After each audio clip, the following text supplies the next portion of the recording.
541 hanggang 560. Ano? Silang dalawa ay mga pinapahalagahang bisita ng Hunts. Paano ito nangyari? Nagulat si Ryan. Yung mukha niya ay puno ng hindi paniniwala. Nalaman niya kay Leonard na first time ni John at Cynthia sa Sea Cove City. Wala silang koneksyon o kapangyarihan dito. Hindi niya maintindihan kung paano biglang naging pinahahalagahang bisita sina John at Cynthia para sa Hunts.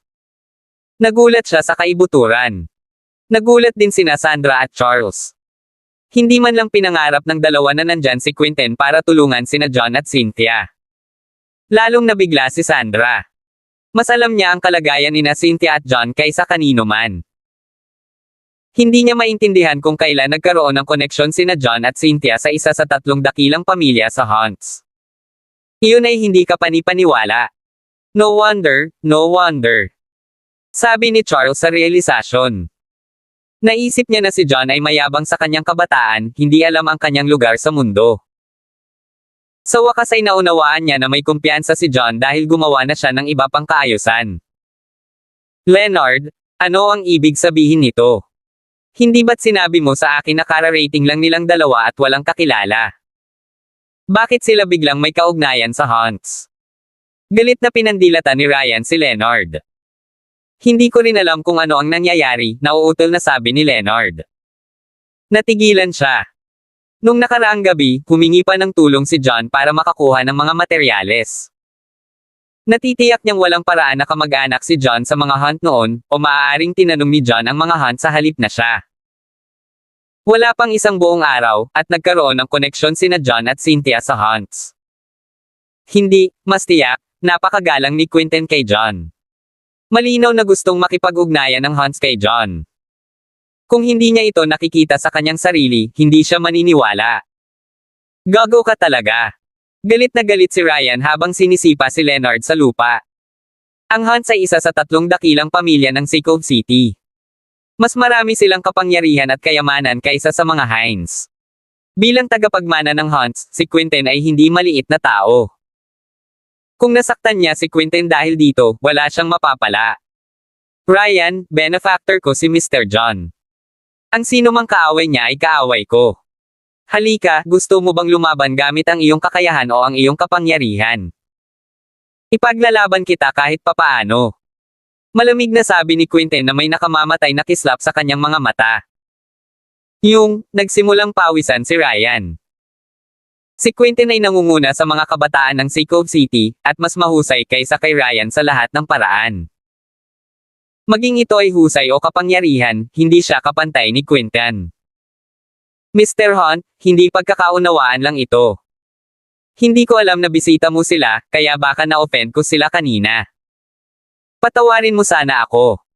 In my view, since misunderstanding lang ito, let's just leave things at that. Pilit nang umiti si Ryan. Kasama si Quentin sa panig ni na John at Cynthia, napilitan siyang aminin ang pagkatalo. Kung humihingi ka ng tawad, dapat humihingi ka ng tawad. Ryan, alang-alang sa mga Hines, bibigyan kita ng isang pagkakataon. Lumuhad ka para humingi ng tawad sa dalawa sa kanila ngayon din. Siguraduhing patatawarin ka nila. Kung gagawin mo iyon, maaari kong isaalang-alang na palayain ka. Kung hindi, ikaw ang magdurusa sa mga kahihinatnan. Malamig na sabi ni Quentin. Lumuhad at humingi ng tawad. Imposible. Quentin, ang Hunts ay maaaring isa sa 3 dakilang pamilya, ngunit ang mga Hines ay hindi rin slouches. Mas mabuting alam mo kung saan titigil. Huwag lumampas sa linya. Nanlamig ang mukha ni Ryan. Ang Hines ay isa sa mga mas makapangyarihang pamilya sa Sea Cove City. Sa mga tuntunin ng kapangyarihan at kakayahan, sila ay mas mababa kaysa sa Hunts, ngunit ang pagkakaiba ay hindi ganoon kalaki. Maaari niyang aminin ang pagkatalo kay Quentin, ngunit hindi siya lumuhad. I insist on crossing the line, what can you do about it? Mr. Walker at Miss Shear sa parehong mula sa Springfield City. Wala silang kapangyarihan sa Sea Cove City. Sinubukan mong gamitin ang kapangyarihan ng iyong pamilya para subukang itulak sila pababa. Hindi mo ba naisip na lumalagpas ka na sa linya noon? Ngumisi si Quentin. Quinten, hindi kita kayang makipagtalo. Gayunpaman, hayaan kong matapos ang usapin para sa iyong kapakanan. Aalis na ako. Ngumuso si Quinten bago siya tumalikod at naghanda ng umalis. Sinusubukan mong pumunta. Hindi ito magiging ganoon kadali. Isang malamig na tawa ang pinakawala ni Quinten habang mabilis siyang sumugod na hamarang sa daraanan ni Ryan. Quinten, anong gusto mo? Nagdilim ang ekspresyon ni Ryan. Hayaan mong sabihin ko ito sa huling pagkakataon. Agad na lumuhad sa harap ni na Mr. Walker at Miss Shear at humingi ng tawad. Kung hindi, huwag mo nang isipin ang pag-alis sa lugar na ito ngayon. Malamig na sabi ni Quinten. Haha, Quinten, baka mas maaga kang nakarating sa peak innate state ng 2 taon kaysa sa akin at baka mas malakas ka sa akin pero hindi ka naman ganoon kalakas. Wala kang kakayahan para manatili ako. Isang galit na tawa ang pinakawala ni Ryan. Sa pagkakaalam niya, si Quinten ay nasa tuktok na innate state katulad niya. Hindi man niya kayang talunin si Quinten, hindi rin naging madali para kay Quinten na talunin siya. Nakikita kong ayaw mong sumuko. Dahil gusto mong mamatay, pagbibigyan kita. Nakapatay ang mga mata ni Quinten. Nawalan na siya ng pasensya. Nagpadala siya ng suntok, at isang walang kapantay na kapangyarihan ang bumungad kay Ryan. Supreme Master. Nawala ang ngiti sa mukha ni Ryan nang baka sa mukha niya ang gulat. Hindi siya nang ahas na magantala ng isang hakbang habang mabilis siyang nagsimulang umatras, sinusubukang iwasan ang pag-atake ni Quinten. Gayunpaman, ang pag-atake ni Quinten ay parang isang homing missile. Kahit paano siya umiwas, nabigo siyang makaalis sa hanay ng pag-atake ni Quinten. Sir, tutulungan kita, nagulat ang nasa katanghaliang gulang na lalaki. Sinubukan niyang sumugod para tulungan si Ryan. Kami ang iyong mga kalaban. Nagtatawanan ang mga nasasakupan ni Quinten habang nakatayo sila sa harap ng nasa katanghaliang gulang na lalaki na humaharang sa kanyang dinadaanan. Ang dalawang subordinate ay parehong Supreme Masters. Mga bodyguard sila ng ama ni Quinten. Matapos pumanaw ang ama ni Quinten, nanatili sila sa tabi ni Quinten, sinusubukan ang kanilang makakaya na suportahan si Quinten. Kaya, may 2 Supreme Master bodyguard si Quinten. Ito ay isang bagay na hindi ginawa ng ibang kabataan. Supreme Masters. Nagulat ang middle-aged na lalaki sa aura na ipinakita ng dalawa. Siya ay nasa unang yugto pa lamang ng isang Supreme Master. Malamang na maaari niyang harapin ang isa sa kanila, ngunit walang paraan na magagawa niyang manalo laban sa dalawa. Boom! Sa sandaling iyon, natapos ang laban ni Quinten. Isang suntok ang ibinaon niya sa dibdib ni Ryan. Si Ryan ay nagsimulang tumalsik ng dugo habang siya ay lumipad sa lupa. Pagkatapos noon ay may matinding kirot sa kanyang dibdib. Marahil ay may hindi bababa sa 4 sa 5 sirang buto. Sa kanyang tadyang. Napahiga siya sa lupa, hindi na makabangon. 543. Paano ito posible? Hindi ka ba nasa tuktok ng innate state? Paano ka biglang naging Supreme Master? Napahawak si Ryan sa dibdib at gulat na patingin kay Quinten. Ang Supreme Master ang unang malaking hadlang pagdating sa pagiging isang martial artist. Napakahirap na makarating sa antas na iyon. Marami sa mga kabataan na nangunguna sa loob ng Seacove City ang lahat ay tumigil sa pinakamataas na innate state. Walang nakalusot para maging Supreme Master. Gayunpaman, nagawang talunin ni Quinten ang lahat at siya ang unang nakarating sa antas na iyon. Kitang-kita ang gulat na naramdaman ni Ryan. Walang imposible dyan. Wala akong pakialam na sabihin sayo. Nakalusot ako dahil kay Mr. Walker. Siya ang tumulong sa akin na maging Supreme Master. Nasa likod ni Quinten ang mga kamay habang malamig na sabi. Ano? Nakatulong ba siya sa mga martial artist na magtagumpay? Yung laking gulat ni Ryan. Bigla siyang nagsisi sa ginawa niya. Kung alam niyang may kaya si John sa isang bagay na kamangha-mangha, hindi siya magiging kaaway ni John. Sa halip, ginawa niya ang lahat para mapalapit kay John. Hanggat nakapagtatag siya ng magandang relasyon kay John, baka matulungan pa siya ni John na maging Supreme Master. Sa kasamaang palad, huli na ang lahat para sa kanya. Siyempre, hindi lang si Ryan ang nabigla. Boyfriend siya ni Sandra noon. Dumating dito sina John at Cynthia salamat kay Sandra. Sa relasyong iyon, siya ay nasa perpektong lugar sa perpektong oras. Hanggat siya ay mas tapat sa mga bagay-bagay, madali niyang nakuha ang karapatang ipamahagi ang energy-nurturing crystals. Pagkatapos noon, sa tulong nina John at Cynthia, ang kanyang kinabukasan ay magiging napakaliwanag. Gayunpaman, napunta siya sa pagbaril sa kanyang sarili sa paa. Nasa maling lugar ang kanyang puso, at pinagnanasan niya ang hitsura ni Cynthia. Sa huli, nauwi siya sa wala, at nahulog pa sa kinaroonan niya sa sandaling iyon. Napuno siya ng panghihinayang sa sandaling iyon. Nakaramdam siya ng pananabik na sampelan ang sarili, ngunit huli na ang lahat para gawin ang anumang bagay. Ryan, since you're not willing to apologize, hindi kita pipilitin. Pipilian ko na lang ang magkabilang binti mo bilang paghingi ng tawad kay Mr. Walker at Miss Shear. Ngumisi si Quentin at naglakad papunta kay Ryan. Ikaw.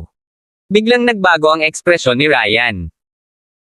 Alam niyang gagawin ni Quentin ang sinabi niya, at nagsimulang makaramdam ng takot si Ryan sa kanyang puso. Siya ang panganay na anak ng mga Hines. Ang kanyang mga talento at kakayahan ay hindi kapanipaniwala. Kung walang mangyayaring hindi inaasahan, mamanahin niya ang mantle sa loob ng pamilya. Gayunpaman, kung siya ay tuluyang napilayan ang kanyang mga binti, kung gayon ang posisyon ng ulo ng pamilya ay hindi ibibigay sa Piley. Sa wakas ay iiwan siya ng pamilya, at mawawala sa kanya ang lahat. Hindi yun isang presyo na kaya niyang bayaran. Hindi. Handa akong humingi ng tawad, namutla si Ryan, at sa wakas ay sumuko na siya. Sa kanyang marangal na posisyon, ang pagluhod at paghingi ng tawad sa iba ay isang malaking kahihiyan. Gayunpaman, siya ay nasa isang sitwasyon kung saan siya ay pinilit. Ito ay mas mabuti kaysa sa tuluyang baldado. Dapat kanina mo lang ginawa ito. Pinilit mong bugbugin bago pumayag. Napakagago. Ngumuso si Quentin. Namula ang mukha ni Ryan sa galit. Inaliw niya ang kanyang sarili, sinabi sa kanyang sarili na tumingin sa isang mas malaking larawan. Para sa kapakanan ng kanyang kinabukasan, ang kaunting kahihiyan ay wala. 544. Mr. Walker, Miss Shear, ngayon lang ako naging ignorante at labis akong nasaktan sa inyong dalawa.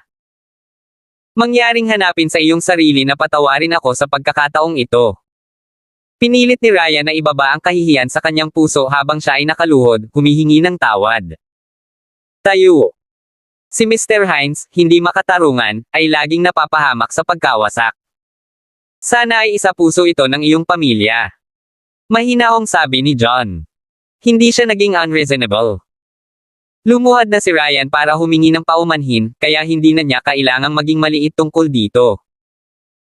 Si Cynthia naman, baka hindi pa rin siya masaya, pero lagi niyang sinusunod ang gusto ni John. Dahil nagsalita si John, hindi siya sumang-ayon. Salamat. For your mercy. Nakahinga ng maluwag si Ryan, biglang tumayo. Sige, pwede ka nang mawala ngayon. Malamig na sabi ni Quentin. Tara na. Agad na sigaw ni Ryan. Utos niya sa mga subordinate at tumalikod na para umalis. Hawakan mo. Biglang pinigilan ni Cynthia si Ryan at ang iba pa sa kanilang paglalakad. Miss Shear, may kailangan ka ba? Biglang tumibok ang puso ni Ryan. Mr. Hines, ang buong bagay na ito ay dulot ni Leonard. Ang isang hamak na tulad niya ay kailangang parusahan ng malupit. Malamig na sabi ni Cynthia. May napagtanto kaagad si Ryan habang nakatingin kay Leonard ng papatay. Sa pagkakataong ito, gumawa lang siya ng hakbang laban kina John at Cynthia dahil kay Leonard. Sa huli, nawala sa kanya ang lahat. Hindi lang ilang tadyang ang nauwi sa pagkabali ni Quentin, kundi napilitan pa siyang lumuhad para humingi ng tawad kina John at Cynthia, nawala ang kanyang dignidad. Lahat ay dulot ni Leonard. Sinimulan na niya ang pagkamuhi kay Leonard hanggang sa buto. Miss Shear, tama ka. Iiwan ko ang basurang ito sa iyo. Sinipa ni Ryan si Leonard sa lupa. Hindi, huwag. Miss Shear, alam ko na ang mali ng mga lakad ko ngayon. Please have some mercy and spare me this one time, gumapang si Leonard sa sahig habang patuloy na nagsusumamo. Patawarin kita. Isang beses ka nang niligtas ni John kagabi, pero hindi ka nagpakita ng pagsisisi. Mas lumala ka pa. Hinding-hindi ko mailigtas ang isang taong kasing liit at kasing sama mo sa pangalawang pagkakataon. Ngumisi si Cynthia habang naglalakad papunta kay Leonard. Ako. Sandra, minsan na tayong magkasama. Please help me? I'm begging you. Nagmamadaling pakiusap ni Leonard kay Sandra. Pagkatapos ng nangyari kanina, umabot na sa limitasyon ang pagkabigo ni Sandra kay Leonard. Tumalikod siya, hindi pinansin si Leonard. Napaupo si Leonard sa lupa, nawawala ng pag-asa. Gayunpaman, nang makita niyang papalapit na si Cynthia, bigla siyang may naisip na kabaliwan. Ang mga kasanayan ni Cynthia ay nasa kanyang antas, lamang sa intermediate innate state. Wala si Cynthia sa defensive, kaya malaki ang posibilidad na mahuli niya siya. Kung si Cynthia ang nasa kamay niya, walang magagawa sa kanya sina John at Quinten. Dahil doon, biglang sinugod ni Leonard si Cynthia sa desperasyon. Hindi inaasahan ni Cynthia na maglalakas loob si Leonard na atakihin siya sa ganoong estado. Tuluyan na siyang natigilan. Kasuklam-suklam. Parehong nagmamadaling sumugod sina John at Quinten. Si Quinten ay isang Supreme Master. Mas mabilis siya kay John, pero mas malapit si John kay Cynthia. 545. Bang! Akmang sasaluhin na ni Leonard si Cynthia, dumating na si John. Ginamit niya ang kanyang espiritual na enerhiya upang ipagtanggol laban sa pag-atake ni Leonard bago siya nagpakawala ng isang backhanded na suntok na nagpalipad kay Leonard. Mamatay. Kasabay nito ay sumunod na rin si Quinten sa likuran. May matinding kislap sa kanyang mga mata nang marahas niyang sinipa ang energy C-point ni Leonard. Nagpakawala si Leonard ng dalamhati. Ang kanyang mukha ay ganap na namutla. Lahat ng martial arts niya ay napilayan lang ni Leonard. Mula sa araw na iyon, siya ay isang ganap na Pyle na hindi na makakagawa pa ng kasamaan. Anong idiot? Isang nakakainis na ngiti ang pinakawalan ni Ryan sa nakita. Sa pagbabantay ni na John at Quinten, kahit siya ay mahihirapang magtagumpay sa pag-ambush kay Cynthia, lalo pa si Leonard sa intermediate innate state. Naghahanap lang siya ng mamatay. Cynthia, okay ka lang? Nag-aalalang tanong ni John. Hindi niya alam kung nagawa ni Leonard na saktan si Cynthia kanina. Ayos lang ako, tinapik ni Cynthia ang sarili sa dibdib, pinaayos ang sarili. Pagkatapos noon ay ilang beses niyang sinipa si Leonard para maibsan ang kanyang galit. Babae pa rin si Cynthia sa huli. Hindi siya ganoon kalupit. Kung masunurin lang si Leonard, sana konti na lang binugbog niya si Leonard. Gayunpaman, nagpasya si Leonard na maglunsad ng palihim na pag-atake kay Cynthia sa halip. Napilayan niya ang sarili dahil dito. Sarili niyang gawa ang lahat sa huli. Ryan, ilayo mo ang mapanlinlang na lalaking ito. Huwag hayaang madungisan niya ang mga mata ni na Mr. Walker at Miss Shear. Malamig na sabi ni Quinten. Hines pa rin si Leonard sa huli. Kumaway si Ryan, at binuhat ng dalawa niyang gwardya si Leonard. Pagkatapos noon ay nagmamadali silang umalis. Nang wala na si Ryan at ang kanyang mga tauhan, mas kalmado sina Charles at Sandra. Muling natahimik ang sambahayan. Mr. Walker, Miss Shear, medyo gabi na. Kung malaya kayong dalawa, bakit hindi na lang kayo pumunta sa pwesto ko ngayon? Napangiti si Quinten. Oo, ayos lang. Sandali lang, ipaalam ko kay Mr. Doyle, tumango si John at naglakad papunta kay Charles. Mr. Doyle, nagawa na namin ang kooperasyon ni Saitayon at ng kumpanya mo. May iba pa kaming gagawin ni Cynthia kaya hindi na namin kayo guluhin, paalam ni John. Sige, hindi na kita patuloyin dahil busy ka. If you get the chance in the future, you and Miss Shear are welcome to our place anytime, nakangiting sabi ni Charles. Bago sila umalis, pinag-isipan ito ni Cynthia at sinabing, Mr. Hunt, isa si Sandra sa matalik kong kaibigan. Ang mga negosyo ng kanilang pamilya ay magdurusa ng maraming pagkalugi pagkatapos nilang putulin ang relasyon sa mga Hines. Kung kaya mo, sana ay matulungan mo sila ng kaunti sa hinaharap. Ako ay lubos na nagpapasalamat. Oo naman, hindi problema iyon. Madaling sagot ni Quinten. Cynthia, salamat. Hinawakan ni Sandra ang kamay ni Cynthia at nagpasalamat. Masyadong emosyonal din si Charles. Kahit na ang kanilang relasyon sa Hines ay malamang na mapuputol, nagawa nilang maging sapat na mapalad upang makuha ang atensyon ng mga Hunt na mas malakas pa. Si Quentin ang panganay na anak at magiging tagapagmana ng pamilya. Kahit paano mo ito tingnan, mas mahusay si Quentin sa isang koneksyon kaysa kay Leonard. Sa pangako ni Quentin, makikinabang ang kanilang pamilya sa hinaharap. 546. Pagkatapos noon, hinayla ni Sandra si Cynthia sa isang tabi para makipagpalitan ng ilang salita bago umalis si Cynthia kasama sina John at Quentin. Kasama ang Hunts, nag-organisa sila ng dinner party para salubungin sina John at Cynthia. Ang hapunan ay hindi kapani-paniwalang Randy. Marami sa mga matatanda at pangunahing tauhan ng Hunts ang dumalo. May kabuuang 5 malalaking mesa. Dahil sa sobrang intensyon ni Francis na imbitahan sila, nahirapan sina John at Cynthia na tumanggi. Umupo sila sa main table bilang mga pinarangalan na panauhin. Lahat, tumahimik sandali. Tinipon ko ang lahat dito ngayon para salubungin sina Mr. Walker at Miss Shear ng Saitayon Group at para ipahayag ang isang napakahalagang bagay. Tumayo si Francis, at malakas ang boses niya habang nagsasalita siya sa lahat. Agad namang natahimik ang lahat. Napatingin silang lahat kay Francis na nagtataka kung ano ang sasabihin ni Francis. Sa tingin ko dapat narinig na ng lahat. Nagawa ni Quentin na maging Supreme Master, at nakuha pa niya ang kooperasyon ng Saitayon Group para sa Energy Nurturing Pills para sa aming pamilya. Ang kanyang mga merito ay napakalaki. Sa mga kabataan ng Seacove City, siya ang unang namamahala sa pambihirang tagumpay na ito, na nagbukod sa kanyang sarili. Medyo matanda na ako. Ang aking katawan ay unti-unting sumusuko sa katandaan. Kaya, plano kong magretiro ngayon, at pansamantalang ako ni Quentin ang mantle ng ulo ng pamilya. Sinabi ni Francis ng buong kahalagahan. Yung moment na sinabi, parang nuclear bomb sa loob ng pamilya. Agad na sumabog ang lahat ng matatanda ng pamilya at ang mga pangunahing miyembro.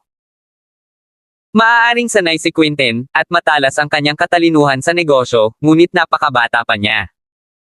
Hindi ba masyadong maaga para maging padre de pamilya siya? Hindi pa masyadong maaga. Sinabi lang ni Elder Hunt na pansamantala niyang ipapamahala si Quentin. Hindi pa niya siya ginagawang ulo ng pamilya. Sa totoo lang, malamang ay nagpaplano lang si Elder Hunt na gumanap ng mas passive na papel. Siya pa rin ang magpapasya para sa karamihan ng mahahalagang bagay sa loob ng pamilya. Ayos lang kahit walang karanasan si Quentin. Oo, tama iyan. Sinasamantala ng matanda ang pagkakataong subukan at linangin ang mga kakayahan ni Quentin. Kung kakayanin ni Quentin, si Quentin ang magiging padre de pamilya. Kung hindi niya kaya, pwede siyang palitan ng iba anumang oras. Pinag-usapan ng lahat ang bagay na iyon sa isa't isa. Lolo, bata pa po ako. Sa tingin ko ay hindi ko kayang pasanin ang responsibilidad na ito. You should think about it, gulat na gulat ni Quentin, at dali-dali niyang sinubukang itulak ito palayo. Gusto man niyang kunin ang pamilya, masyado pang maaga para sa kanya na yumako sa ganoong mahalagang posisyon. Hindi pa niya naihanda ang sarili, at nag-aalala siya na wala siyang kakayahan. Hindi na kailangang mag-isip ng kahit ano. Nakapagdesisyon na ako. Sa tingin ko kaya mo. Mariing sabi ni Francis. Pero, nag-aalangan pa si Quentin. Walang pero. Naayos na ang usaping ito. Quentin, dapat alam mo ng husto na matanda na ako. Hindi na ako makakatagal pa. Bago ako bumagsak, gusto kong mabilis mong pangasiwaan ang pamilya at maging haligi natin. Saka lang ako makakapagpahinga. Napabuntong hininga na sabi ni Francis. Iyon, naiintindihan ko. Lolo, huwag kang mag-alala. Magsisikap ako. Hindi ka bibiguin. Same time na tumango si Quentin. Palaging hawak ni Francis ang lahat ng kapangyarihan sa pamilya. Walang hindi sasang-ayon sa kanyang mga desisyon. 547. Higit pa rito, si Quentin ay sinadya na maging una sa linya na magmana pa rin ng pamilya. Siya ay mahusay sa parehong martial arts at iba't ibang mga kakayahan. Ito ay isang bagay na sigurado na siya ang magiging ulo ng pamilya sa hinaharap. Karamihan sa mga dumalo ay sumuporta sa desisyon ni Francis. Tanging sina Cadence at Marcus lang ang maasim sa mukha. Hindi sila natuwa tungkol dito, ngunit nakapagdesisyon na si Francis. Medyo marami na rin ang sumuporta kay Quinten, kaya walang magawa ang dalawa. Mabuti, napakabuti. Hindi lamang namin nakuha ang kooperasyon ng Saitayon Group ngayon, pinatatag pa namin ang aming bagong pansamantalang pinuno ng pamilya. Ito ay nagkakahalaga ng pagdiriwang. Si Mr. Walker at Miss Shear ay bihirang sumama sa amin ngayon. Bigyan natin silang lahat ng toast, at hayaan silang kumilos bilang saksi para sa ating pamilya. Natatawang sabi ni Francis sabay taas ng baso. Si Francis ang pinuno ng isa sa 3 dakilang pamilya ng Sea City.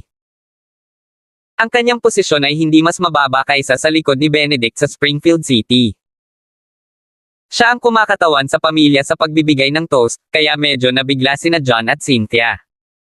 Nagmamadali silang tumayo.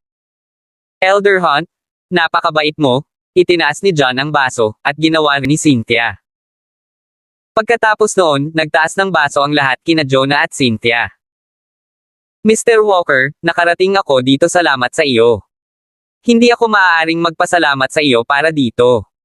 Sa hinaharap, maaari mo akong tawagan kung may kailangan ka. Hindi ako tatanggi kahit gaano pa kahirap. Itinaas ni Quinten ang baso at nag-toast kay John mag-isa. Kinaumagahan, lumpo na siya. Maging ang buhay niya ay nakataya. Dahil kay John naligtas siya, at naging Supreme Master pa nga siya. Maaalala ni Quinten ang ginawa ni John para sa kanya magpakailanman. Mr. Hunt, masyado kang mabait. Wala itong dapat banggitin. Binabati kita sa pagiging pansamantalang pinuno ng pamilya. Sana maging masaya ang ating pagtutulungan. Ngumiti si John, hindi nakakalimutang batiin si Quinten. Sa kasalukuyan, ang katayuan ni Quinten ay mas mataas pa kaysa noon nang makita nila na si Quinten ay hindi kapani-paniwalang magalang kay John. Marami sa mga pangunahing miyembro ng pamilya ang lahat ay lumapit upang batiin si John. Ang kapaligiran sa party ay hindi kapani-paniwalang maganda. Habang lumilipas ang oras, unti-unting natapos ang dinner party. Sa pagtatapos nito, nagpaalam si John kay Francis bago siya bumalik sa hotel kasama si Cynthia. Kinaumagahan, mabilis na inayos nina John at Cynthia ang kanilang mga gamit at naghanda na bumalik sa Springfield City. Sa mga materyales na nasa kamay, marami pa silang gagawin sa kumpanya, kaya kailangan nilang bumalik. Bago sila umalis, tiyak ni John na tawagan si Quinten para magpaalam. Tinawag din ni Cynthia si Sandra. Hindi nagtagal, parehong nagmamadaling pumunta sina Sandra at Quinten sa hotel para paalisin si John. Walang nagtatagal magpakailanman. Pinalis sila nina Sandra at Quinten habang itinaboy ni Cynthia si John mula sa Sea City. Kahit na maraming nangyari sa biyahe, medyo kasiya siya ang mga resulta. Simula nang matanggap ni John ang kanyang mana, marami na siyang pinagdaanan. Ang nangyari sa Sea City ay walang halagang banggitin. 548. Gayunpaman, iba ito kay Cynthia. Siya ay laging may lihim na buhay. Maliban sa pananambang noong panahong iyon, laging maayos ang buhay niya. Marami siyang pinagdaanan sa Sea City sa loob lamang ng ilang araw. Ito ay lubhang kapanapanabik. Nasasabik na siya sa pag-iisip pa lang nito. Higit sa lahat, kasama niya si John araw-araw, at nakaramdam siya ng hindi kapani-paniwalang kasiyahan at kasiyahan. Umaasa siya na ang kaligayahang nadama niya ay magpapatuloy magpakailanman. Sa Shear Mansion sa Springfield City, agad na umuwi si Harvey nang mabalitaan niyang nakabalik na sina John at Cynthia mula sa Sea City. Bumangga siya sa dalawa sa sala. Mr. Walker, bumalik ka na kay Cynthia. Kumusta ang paglalakbay sa Sea City? Nakuha mo ba ang naiinip mong itinanong ni Harvey? Oo, nakuha namin ang lahat. Tumanggaw si John, kinuha ang mga materyales. Ang galing. Kailan mo balak i-refine ang table task? Tuwang-tuwa si Harvey. Kailangan. Ipinangako na sa kanya ni John na, hanggat nakahanap sila ng isang sangkap na higit sa 500 taong gulang, si John ay magpapadalisay ng isang pure energy pill upang matulungan si Harvey na maging isang Supreme Master. Kaya naman nagmamadali siyang umuwi. Siyempre, mas mabilis mas mabuti. Nakangiting sabi ni John. Hindi lang kaya ng isang 500 taon at pataas na bahagi na hayaan siyang pinuhin ang isang pure energy pill, ngunit maaari rin siyang gumawa ng foundation pills. Pagkatapos, maaabot niya ang foundation phase mula sa mediation phase. Ang foundation phase ay ang unang tunay na hadlang sa Sage Arts. Kung nalampasan niya iyon, ang kanyang mga kasanayan ay kapansin-pansing tataas. So, excited din siya gaya ni Harvey. Mr. Shear, may listahan ako dito. Ito ang lahat ng mga karagdagang sangkap na kailangan ko. Mangyaring tulungan akong ihanda ang mga ito. Hanggat mayroon akong lahat ng mga ito, maaari kong simulan ang paggawa ng tableta anumang oras. Kinuha ni John ang inihanda niyang listahan at ipinasa kay Harvey. Sige, aayusin ko agad. Harvey rushed out kasama ang listahan. Hindi nagtagal, mabilis na nakuha ni Harvey ang lahat. Pagkatapos nito, umakyat siya sa bundok kasama sina John at Cynthia, naghahanda sa paggawa ng mga table tasks. Sa tuktok ng bundok, ang siksik na espiritual na enerhiya ay nakabawi na sa paglipas ng panahon. Ito ay napakaangkop para sa paggawa ng mga table tasks. Itinayo ni John ang bilog, at kinuha niya ang ligaw na panex, pinutol ito sa 3 bago niya ito inilagay sa hurno. Sa katotohanan, ang paggawa ng isang foundation pill ay hindi gaanong kailangan nito. Kaya lang, hindi kailanman gumawa ng foundation pill si John noon. Hindi niya alam kung gaano niya kailangan. Upang maiwasan ang anumang hindi inaasahang bagay, sinadya niyang magdagdag ng kaunti pa. Ito ay mas mahusay na magkaroon ng higit sa mas mababa. Pagkatapos nito, tinawag ni John ang kanyang espiritual na enerhiya at sinimulan ang proseso. Dahan-dahan niyang nilagay ang iba pang sangkap. Pagkaraan ng mahabang panahon, ang mga materyales sa hurno ay dahan-daang nagsanib na naglalabas ng banayad na halimuyak. Tapos na. Mukhang excited si John, lumapit siya at binuksan ang furnace, at nakita ang 6 na bilog na foundation pill sa loob. Bakit ang dami? Si John ay nabigla, sa wakas ay napagtanto na siya ay nagdagdag ng labi sa pangunahing bahagi, na nauwi sa paggawa ng ilang mga table tasks ng sabay-sabay. Ito ay tulad ng isang awa. Sinayang niya ang isang mahalagang sangkap para sa wala. Medyo malungkot si John. Siya lang ang nagsasanay ng Sage Arts sa sandaling iyon. Isang foundation pill lang ang kailangan niya. Ano ang gagawin niya sa natitira? Hindi ba sayang lang yon? 549. Habang si John ay nananangis sa basura, lumiwanag ang mga sign ni Harvey. Tuwang-tuwang sinabi niya, Mr. Walker, ito ba ang pure energy pills na makakatulong sa akin na maging Supreme Master? Hindi, ito ay iba't ibang mga table tasks. Hindi pure energy pills, umiling si John. Hindi sila pure energy pills. Labis ang pagkadismaya ni Harvey. Bigla siyang nakaramdam ng pagkahilo. Mr. Shear, huwag kang mag-alala, ako na ang gagawa ng mga ito sa susunod. Ngumiti si John at inaliw si Harvey. Pagkatapos noon, naglabas siya ng puting bote para itabi ang mga table tasks. Ang mga foundation pills na iyon ay mas mahalaga pa kaysa sa pure energy pills. Kahit na hindi niya kailangan ng ganoon karami para sa kanyang sarili, hindi niya basta-basta nasayang ang mga iyon. Baka kailanganin niyang gamitin ang mga ito sa hinaharap. Pagkatapos noon, nilinis ni John ang furnace, itinapon ang mga labi bago niya sinimulang gawin ang pure energy pills. Makalipas ang ilang oras, sa wakas ay tapos na si John.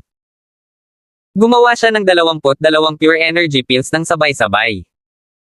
Karaniwan, ang isang bahagi ng mga pangunahing bahagi ay maaaring gumawa ng higit sa 120 energy nurturing pills. Gayunpaman, ang ligaw na panex na mahigit 500 taong gulang ay nakagawa lamang ng 6 na foundation pills at 22 pure energy pills. Mula doon, kitang-kita kung gaano kahalaga ang foundation pills at pure energy pills. Ito ay pure energy pills. Nakakamangha. Si Harvey ay hindi kapani-paniwalang nasa sabik. Kinuha niya ang pure energy pills at inihanda ang pag-inom nito. Harvey, wait. Inabot ni Cynthia at kinuha ang pure energy pill mula kay Harvey. Cynthia, anong ginagawa mo? Natigilan si Harvey habang nakatingin sa kapatid na may pagtataka. Harvey, huwag kang magmadaling kunin. I have other plans, masungit na sabi ni Cynthia. Ano ang iyong mga plano? Nagsimulang pagpawisan si Harvey. Si John ay magsisimulang gumawa ng pangalawang batch ng energy nurturing pill sa lalong madaling panahon. Plano kong magbukas ng isa pang sale drive para kay Sintayon. I'll announce John as our chairman then, at sisiguraduhin kung malaking announcement yun. Inihayag ni Cynthia ang kanyang iniisip. Isa pang sale drive. Ano ang kinalaman niyan sa pag-inom ko ng pure energy pill? Natarante si Harvey. Siyempre nakaka-relate. Gusto kong gamitin ang pure energy pills bilang paraan para makaakit ng malalaking pamilya. Iinuman mo ang pure energy pill sa harap ng lahat sa sales drive. Hahayaan mong masaksihan ng lahat ng pangunahing pamilya ang pagiging Supreme Master mo. Hindi ba't mas nakakagulat iyon? Hindi ka lang sisikat noon, ngunit ang John at ang pure energy pills ay magiging mahusay din. Kilala rin. Ito ay isang perpektong ideya. Excited na sabi ni Cynthia. Maaari ko bang sabihin na hindi? Natigilan si Harvey. Siya ang tagapagmana ng shares, at kilala bilang isa sa pinakamagagandang binata sa Springfield City. Bata pa lang siya kilala na ang pangalan niya kung saan-saan kaya hindi na kailangan pang sumikat pa siya. Gusto lang niyang uminom ng pure energy pill at maging Supreme Master. Iyon ang pinakadakilang hiling niya sa sandaling iyon. Hindi. Kung hindi ka pumayag, hindi mo ba sasayangin ang pagkakataon ni John na sumikat gamit ang pure energy pills? Tanggi ni Cynthia. Sa huli, lahat ng ito ay dahil lang kay John. Dumilim ang mukha ni Harvey. Totoo na ang mga babae ay laging nauuwi sa pag-alis sa pamilya. Ako, iniisip ko lang ang kumpanya. The more famous John is, the better it'll be for the future of Saitayon Group. Si Cynthia ay nagsimulang mamula ng may kasalanan. Tama si Cynthia. Si John ang chairman ng Saitayon Group. Ang pagiging sikat niya ay hindi kapani-paniwalang mabuti para sa kumpanya. 550. Sa sandaling iyon, nakarinig sila ng isang matunog na halakhak habang naglalakad si Benedict sa bundok. Lolo, bakit ka nandito? Mukhang masaya si Cynthia habang naglalakad silang tatlo. Nako, nabalitaan ko na nakabalik na kayo ni John mula sa Cove City at nasa tuktok na kayo ng bundok. I guess that you are probably making pills, so I came to check out the situation, nakangiting sabi ni Benedict. Lolo, dumating ka sa perpektong sandali. Nagawa na ni John ang pure energy pills. Plano kong gamitin ang pure energy pills para itulak ang susunod na sales drive. Ipinahayag ni Cynthia ang kanyang mga iniisip na gusto ang suporta ng kanyang lolo. Magandang ideya yan. Medyo nagulat si Benedict. Tumanggaw siya na may kasamang papuri. Si Cynthia ay nakanlong sa buong buhay niya at palagi siyang mapagmataas at mapaglaro. Hindi niya inaasahan na mag-iisip si Cynthia ng ganoon kagandang marketing technique. Harvey, narinig mo ba yon? Pumayag din si Lolo. Nadagdagan ng kumpiyansa ni Cynthia habang nakangiti kay Harvey. Fine then, parang gusto na niyang umiyak ni Harvey. Nagmamadali siyang umuwi mula sa kumpanya at nagmamadaling kinuha ang lahat ng mga materyales para kay John para sa kapakanan ng pure energy pills. Gayunpaman, ang mga table tasks ay ginawa na, ngunit napilitan siyang tingnan lamang ang mga ito na hindi makakain. Halata naman ang mararamdaman niya. John, kailan mo balak gawin ang susunod na batch ng energy nurturing pills? Tanong ni Benedict. Oh, bukas na lang siguro ako magsisimula, sabi ni John pagkatapos ng ilang pag-iisip. Sige, kung gayon kailangan mo lang mag-focus dyan. Ipaubaya sa amin ang marketing. Ngumiti si Benedict. John, gumawa ka ng kabuoang 22 pure energy pills. Gusto kong ibenta ang isang bahagi ng mga ito sa drive ng pagbebenta. Ano sa tingin mo? Hiningi ni Cynthia ang opinyon ni John. Kahit na ang pure energy pills ay isang bagay na kamangha-mangha, ang Sintayon Group ay isang negosyo pa rin na kailangang unahin ang mga kita nito. Higit pa rito, hindi na mangangailangan si John at ang shares ng napakaraming pure energy pills. Kung ibinente nila ang ilan sa mga ito, maaari nilang makuha ang John at ang mga table tasks ng ilang katanyagan, pati na rin palawakin ang impluwensya ng Sintayon Group. Ang pure energy pills ay lubhang mahalaga at mahirap gawin. Sa palagay ko, 10 na lang ang ibenta natin. We can leave the rest for later, nakangiting sabi ni John. Oo, naisip ko rin, tumango si Cynthia at sinabi. Elder Shear, pagkatapos kunin ang 10 na ibebenta, hatiin natin ang natitirang 12 tulad ng energy nurturing pills. Pwede tayong uminom ng tig-6, ipinasa ni John kay Benedict ang pure energy pills. Hindi na kailangan, maliban kay Harvey, wala sa mga nakababatang henerasyon ng shares ang nakarating sa tuktok na innate state. Hindi ko na magagamit ang napakarami pa rin. Umiling si Benedict at sinabing, bakit hindi na lang 2 sa kanila ang kunin ko? Ipauubaya ko sa iyo ang natitira. Pagkatapos nito, uminom si Benedict ng 2 sa mga table tasks. Paano ko magagawa iyon? Napagkasundoan na namin na hatiin namin ang mga table tasks ng pantay-pantay. Nagulat si John at agad na hindi pumayag. Noong ginawa ang energy nurturing pills, ibinigay namin ang mga materyales at ginawa mo ang mga table tasks. Normal lang na magkaiba tayo. This time, iba na. Tinanong ko na si Cynthia tungkol dito. Nakuha mo ang pangunahing sangkap sa pagkakataong ito dahil nailigtas mo ang tagapagmana ng Hunts mula sa Seacove City. Yun lang, salamat sa iyo. 551. Walang nagawa ang share sa pagkakataong ito. Dapat ako ay maging masaya na binigyan mo ako ng 2 pure energy pills. Nakangiting sabi ni Benedict. Ibinuko ni John ang kanyang bibig ngunit walang masabi. John, tama ang lolo ko. Ikaw ang gumawa ng lahat sa pagkakataong ito. Tama lang na mas marami ka sa pure energy pills, nagmamadaling sabi ni Cynthia.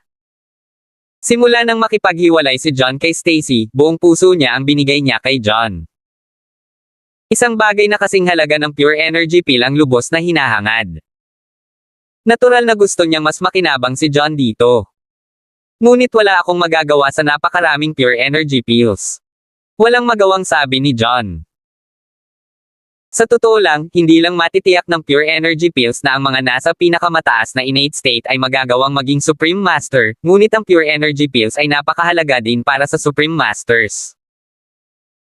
Hanggat ang isang dalubhasa na mas mababa sa antas ng pinakamataas na Supreme Master ay umiinom ng pure energy pill, ito ay lubos na magpapalakas sa kanyang lakas, kahit na hindi siya makalusot dito. Sa kasamaang palad, si John ay isang practitioner ng Sage Arts. Siya ay nasa tuktok lamang ng acquired state pagdating sa martial arts. Ito ay napakababa ng isang antas, kaya hindi niya kakailanganin ang pure energy pill sa sandaling ito. Walang kwenta para sa kanya ang pagkakaroon ng pure energy pills. Higit pa rito, ang pure energy pills ay maaari lamang gamitin isang beses bawat 3 hanggang 5 taon. Ang mga epekto ng labis na paggamit ay katulad ng energy nurturing pills. Napakadaling mabaliw, o baka sumabog pa ang katawan. Hindi, ang pure energy pills na ito ay lubhang kapaki-pakinabang para sa iyo. Ngumiti ng makahulugan si Benedict. Kapaki-pakinabang sa akin. Paano sila naging kapaki-pakinabang? Laking gulat ni John. John, patawarin mo ako sa pagiging straight ko sayo. Ulila ka, wala kang family background na mapag-uusapan. Kung gusto mong magsimula ng isang imperyo sa iyong sarili at maabot ang taas ng malalaking pamilya, kailangan mong tumingin sa unahan. Kailangan mong magmadali at mahusay ang iyong puwersa. Hindi bababasa, hindi mo maaaring ilagay ang lahat ng iyong pag-asa sa negosyo. Kung hindi, baka mahirapan kang makamit sa hinaharap. Napangiti ng mahina si Benedict. Biglang nanlaki ang mata ni John. Sa wakas ay naliwanagan siya. Ang pagkakaiba sa pagitan ng first tier at second tier na pamilya ay ang second tier na pamilya ay karaniwang mga negosyante lamang. Kahit na nakaipon sila ng isang tiyak na halaga ng yaman at koneksyon, kulang sila ng mga martial artist upang magtrabaho para sa kanila. Samantala, ang pinakamalaking pamilya ay karaniwang puno ng mga eksperto. Ang kanilang mga kakayahan at kapangyarihan ay hindi maarap. Ang pagkakaiba sa pagitan nila ay kapangyarihan. Ang tayo na isang negosyong may magandang kinabukasan, ngunit gaano man kalaki ang paglago ng Seten, kahit na maging multi-bilyong conglomerate ito, mas mayaman lang siya kaysa sa ilang pangalawang antas na pamilya. Malayo pa rin siya sa mga first tier na pamilya.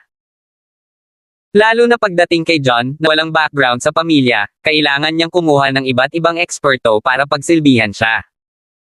Saka lamang niya maaabot ang taas ng isang malaking pamilya. Kung hindi, magiging second-tier family lang siya sa pinakamaraming. John, iminumungkahi kong gamitin mo ang pure energy pills para magtipon ng ilang martial artist sa ilalim mo at bumuo ng pundasyon para sa iyong sarili. Kapag naabot na ng Saitayon ang isang tiyak na antas, maaari kang magtatag ng iyong sariling pamilya at ipaglaban ang isang lugar sa lahat ng mas malalaking pamilya. Ang Southern at Northern Kings ay pareho noon. Kumuha sila ng maraming martial artist mula sa underworld para magtrabaho para sa kanila, at dahan-daang umaakyat sa kanilang kasalukuyang taas. 552. Binigyan ni Benedict si John ng ilang taos-pusong payo. Naiintindihan ko na ngayon. Elder Shear, salamat sa iyong mga salita. Binuksan mo ang aking mga mata. Huminga ng malalim si John, at hindi na niya tinanggihan si Benedict, pinapanatili ang natitira sa pure energy pills. Nakakamangha ang pakikinig sa mga may karanasan. Sa payo ni Benedict, bigla niyang naramdaman na mas naliwanagan siya. Maging ang paraan ng pag-iisip niya sa mga bagay ay nagsimulang magbago. Pagkatapos nito, parehong umalis sina Benedict at Harvey upang ihanda ang mga materyales mula sa Shear Group para simulan ni John ang paggawa ng mga table task kinabukasan. Wala si Cynthia sa Springfield City nitong mga nakaraang araw, kaya maraming trabaho ang naipon sa kumpanya. Pagkatapos sabihin kay John, umalis na siya papuntang kumpanya. Para naman kay John, ngayon lang niya na-refine ang foundation pills dahil gusto niyang palakasin ang sarili. Sa huli, naiwan siyang mag-isa sa bundok. Nakatayo sa tuktok, ang mga damit ni John ay lumipad sa hangin. Kung gusto kong simulan ang aking puwersa, kailangan kong maging sapat ang aking sarili. Hinarap ni John ang magagandang tanawin sa ibaba, at bigla niyang naramdaman na kaya niyang harapin ang mundo. Pagkatapos nito, inayos niya ang sarili habang nakaupo, na muling pinaandar ang Energy Convergence Circle. Inihanda ang lahat, at kumuha siya ng foundation pill at kinain ito. Sa sandaling matuno ang mga table tasks, sila ay naging hindi kapani-paniwalang purong espiritual na enerhiya na bumaha sa kanyang katawan. Pagkatapos noon, sa tulong ng Energy Convergence Circle, na-activate niya ang kanyang mga diskarte at sinimulang pinuhin ang hindi kapani-paniwalang purong espiritual na enerhiya. Matapos ang hindi malamang tagal, dahan-daang sumapit ang gabi. May patong ng hamog na namumuo sa buhok at damit ni John. Sa wakas ay naabsorb niya ang lahat ng espiritual na enerhiya sa loob ng foundation pill. Boom!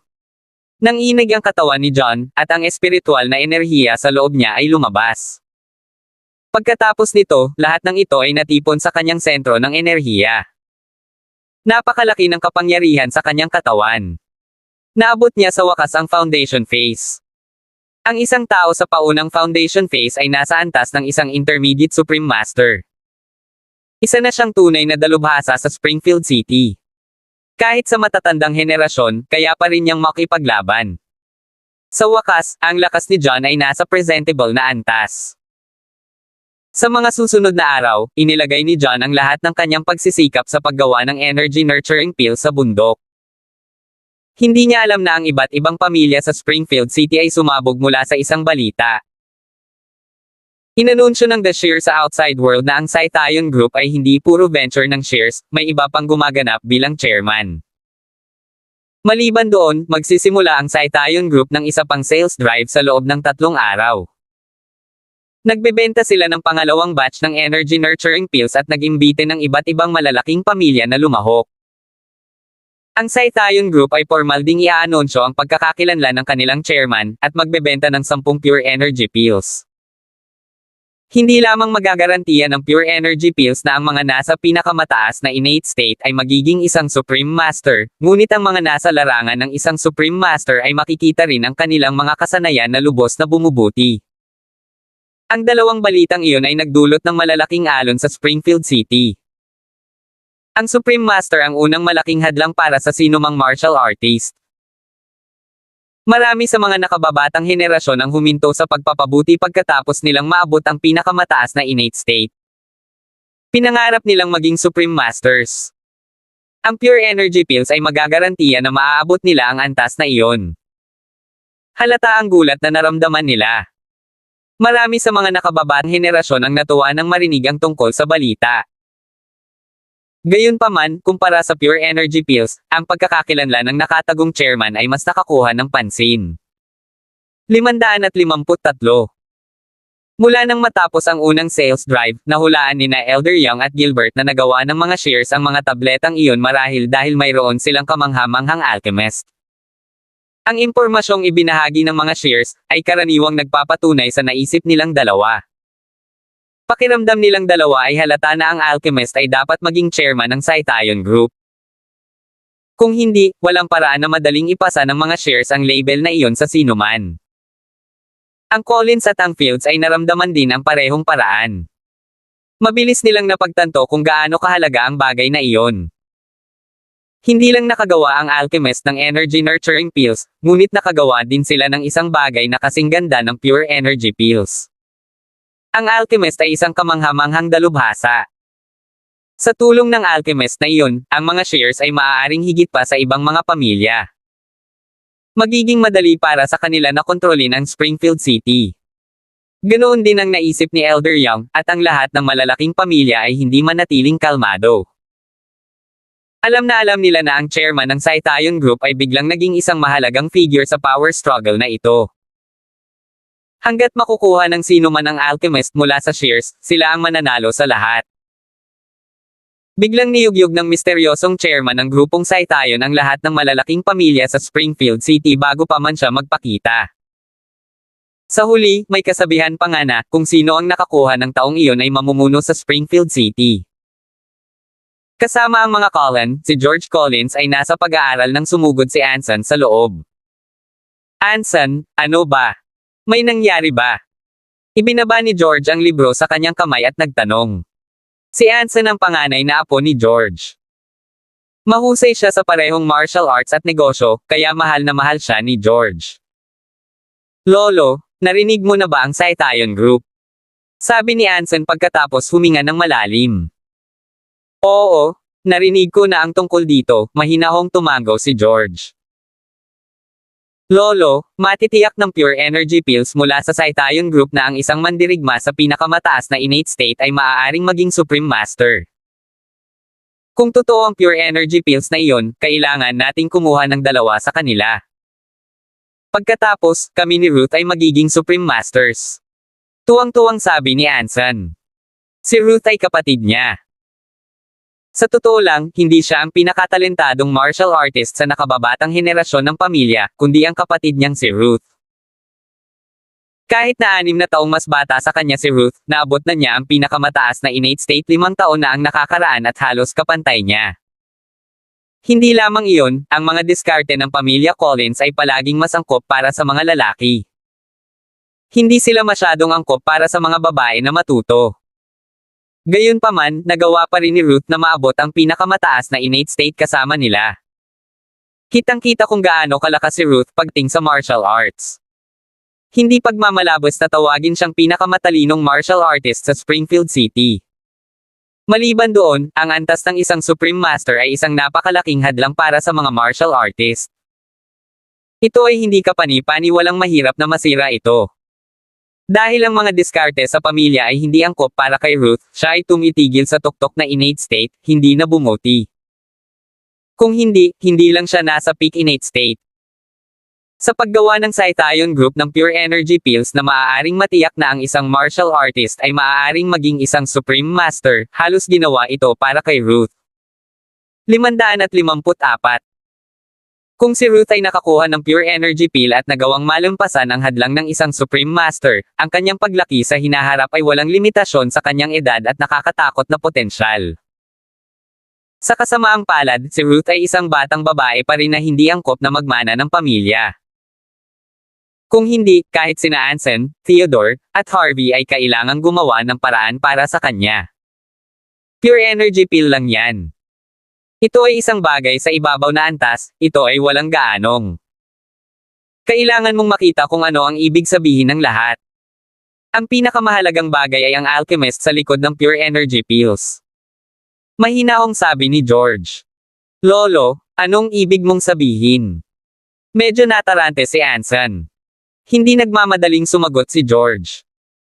Pumunta siya sa bintana at tumingin sa mga puno sa bakuran. Pagkatapos nito, itinuro niya ang isa sa mga puno doon, at sinabing, Anson, tingnan mo ang punong iyon. Ang pure energy pills ay parang mga prutas sa puno. Gaano man kahalaga ang mga prutas, magkano kaya ang mga ito? Ang may aktwal na halaga ay hindi ang mga bunga, ang mga puno ang gumagawa ng mga bunga, o kahit na ang nagtatanim ng mga puno.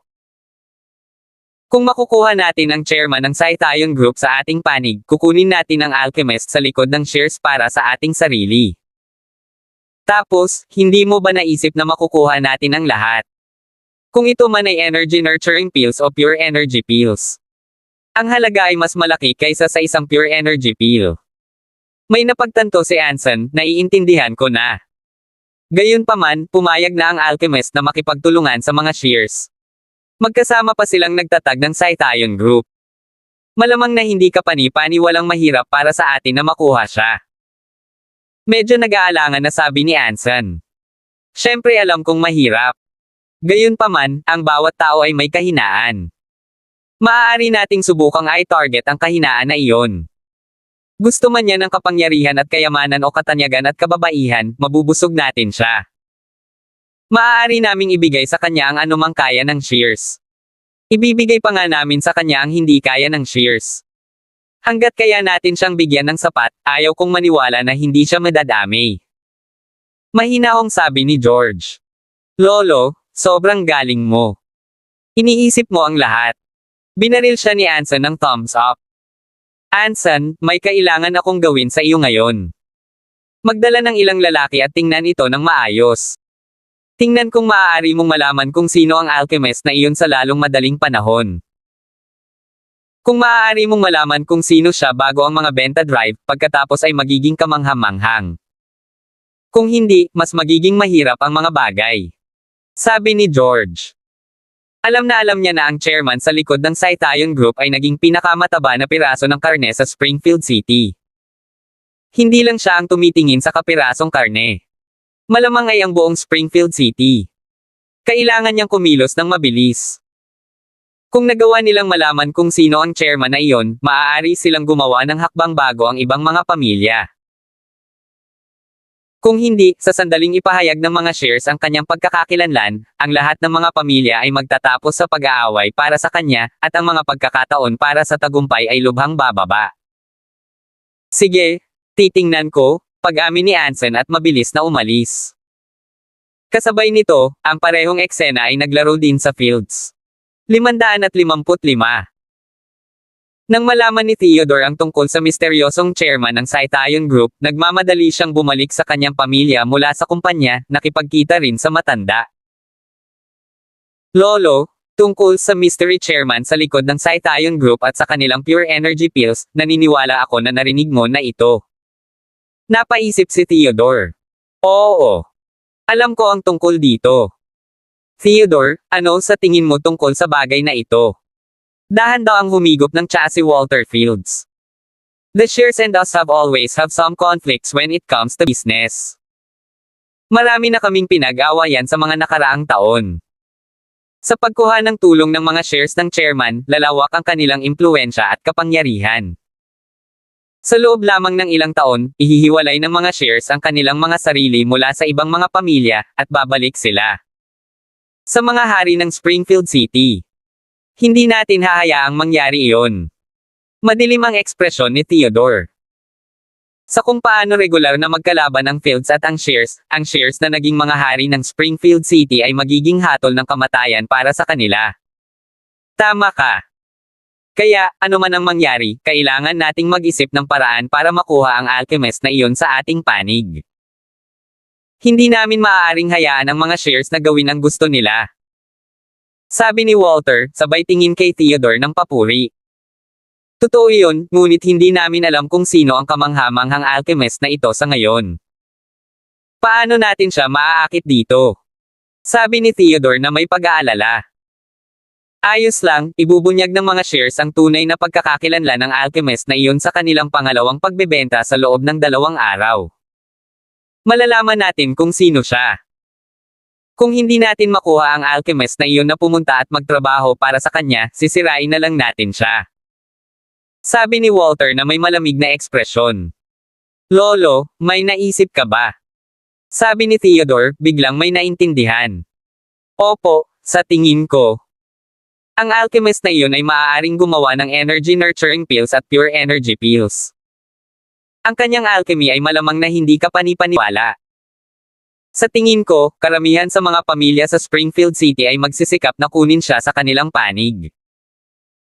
Hindi masyadong makatotohanang asahan na matatalo namin ang lahat ng iba pang pamilya para makuha ang lalaki. Gayunpaman, sa lahat ng pangunahing pamilya sa Springfield City, kami ang pinakamalakas.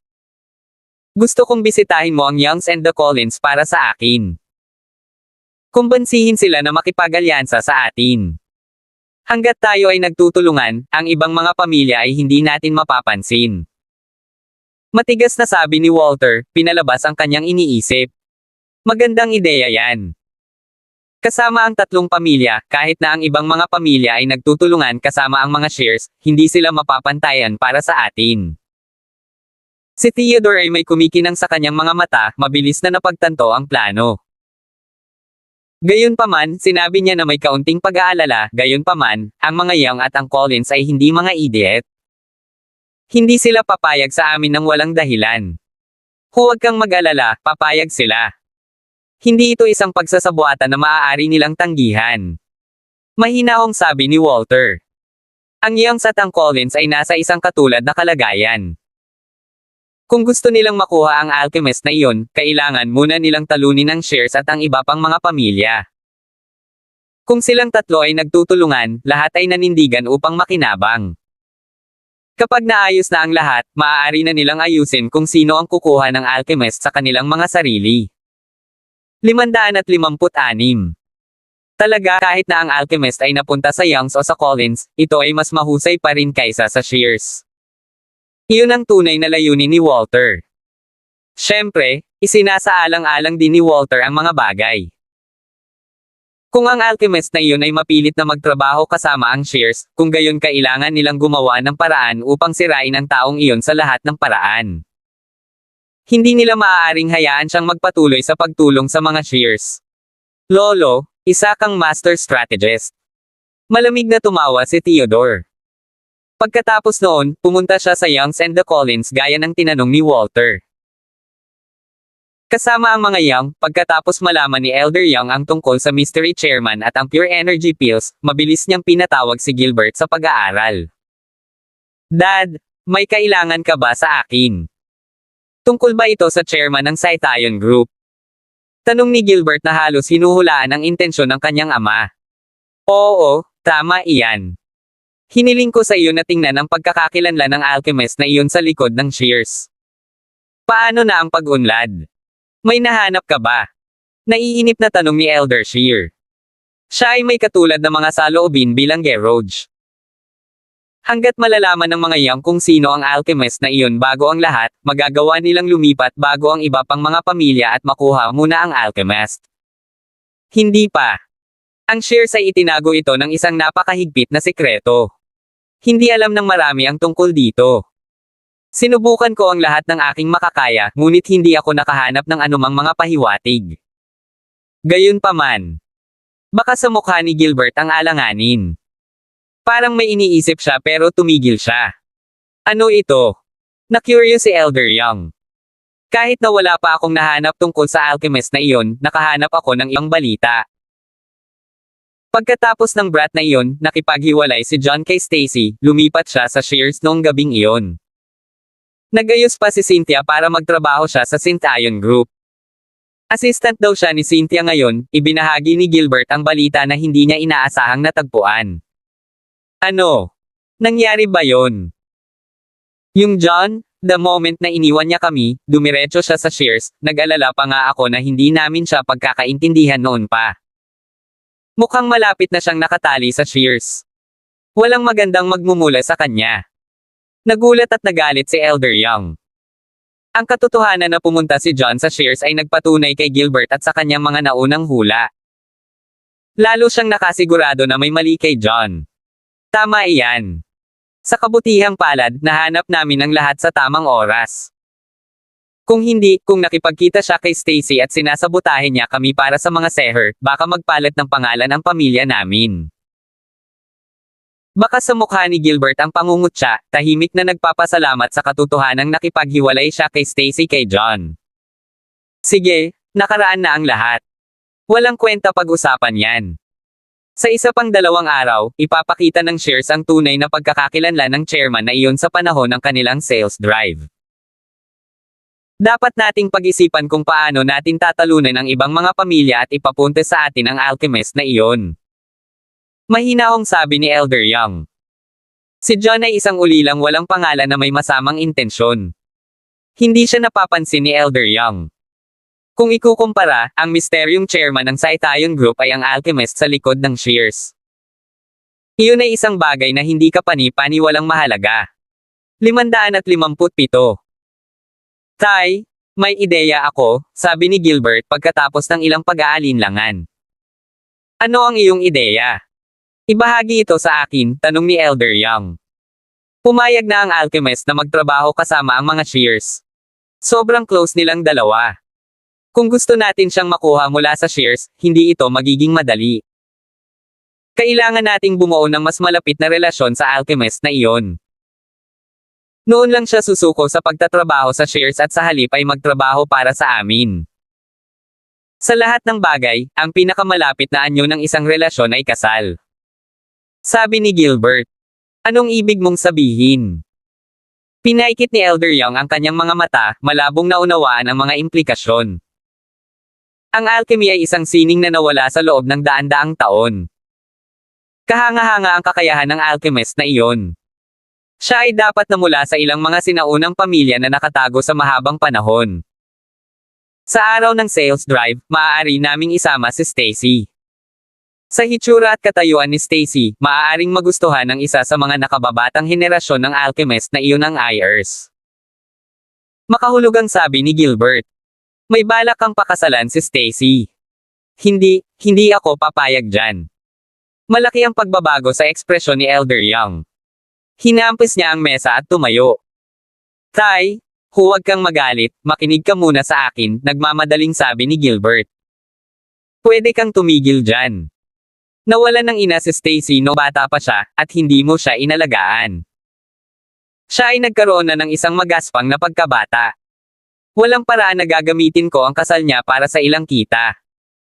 Galit na sigaw ni Elder Young. Dad, hindi iyon gusto ang ibig kong sabihin. Anak ko pa rin si Stacy.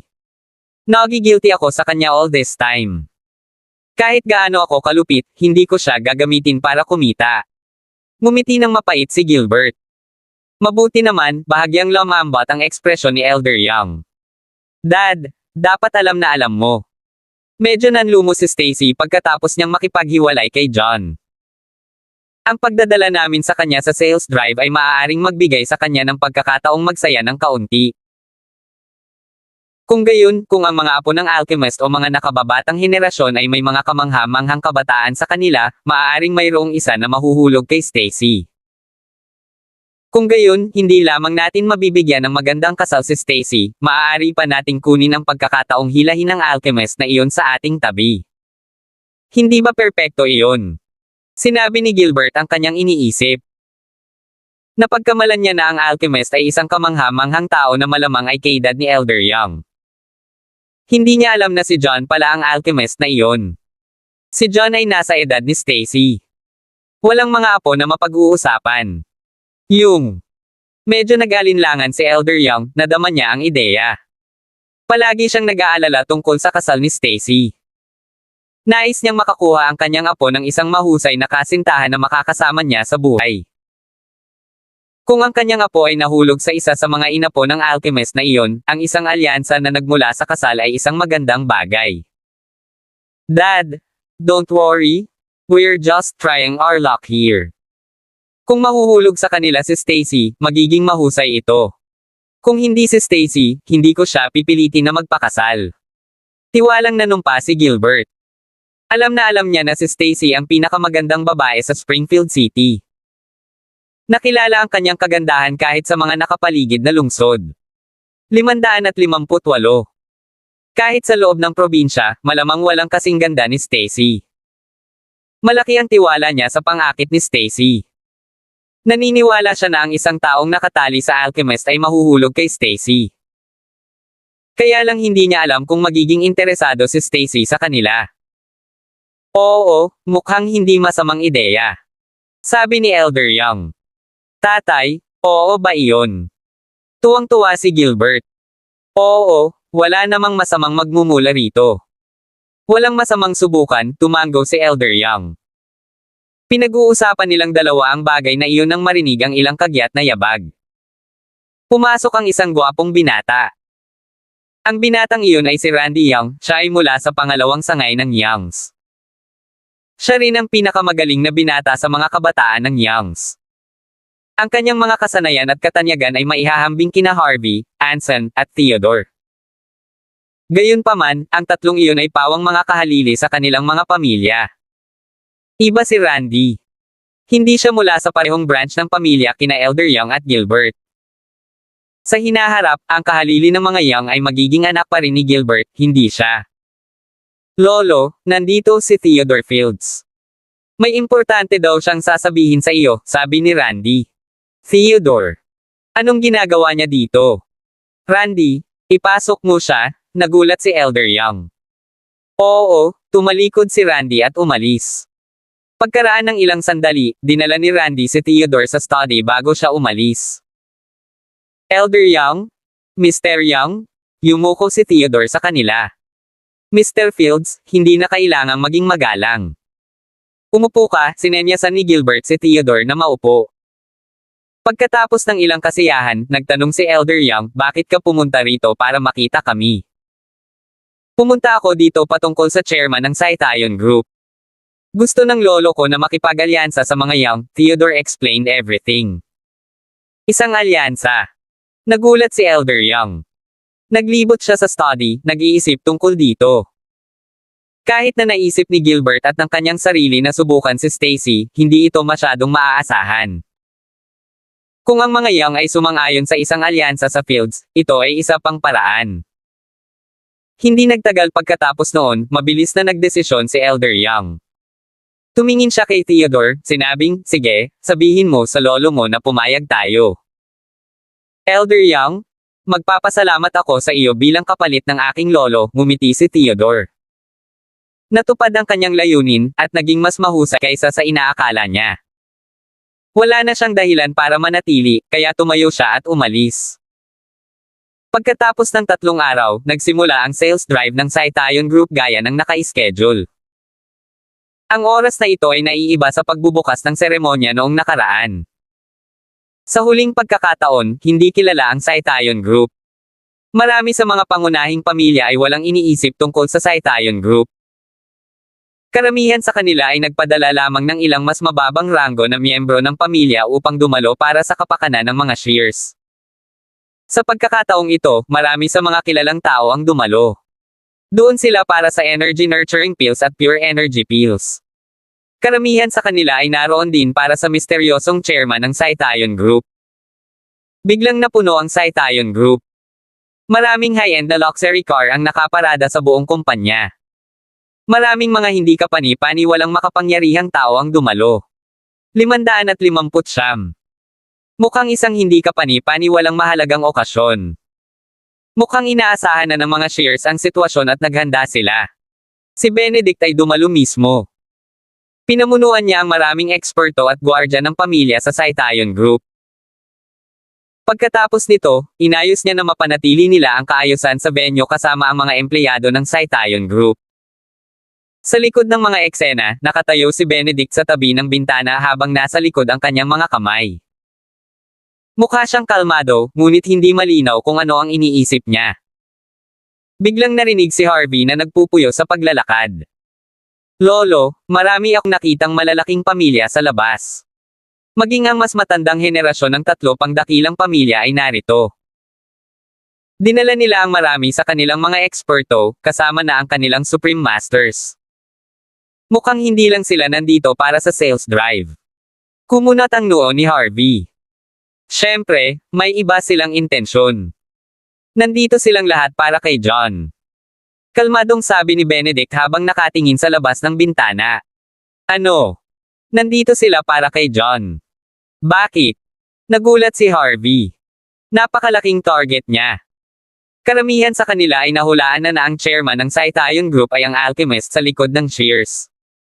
Isa siyang malaking puno ng pera. Ang sino mang makakuha sa kanya ay lumalangoy na may kayamanan.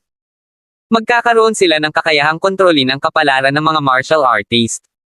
Ang kanilang kinabukasan sa Springfield City ay magiging kahanga-hanga. Siyempre, gusto nilang makipag-away sa isang bagay na ganoon. Maikling paliwanag ni Benedict.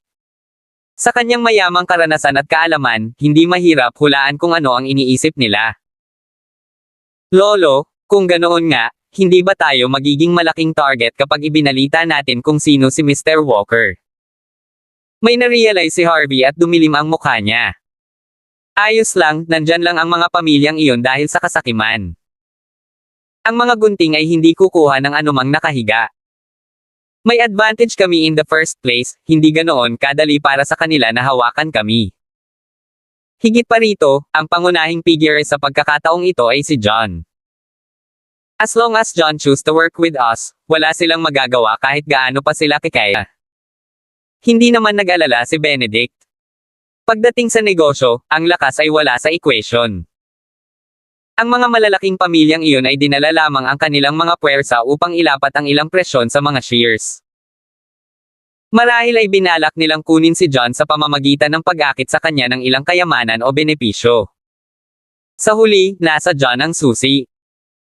Hanggat makayanan ni John ang tukso at patuloy na magtrabaho kasama ang mga shares, walang magagawa ang ibang mga pamilya.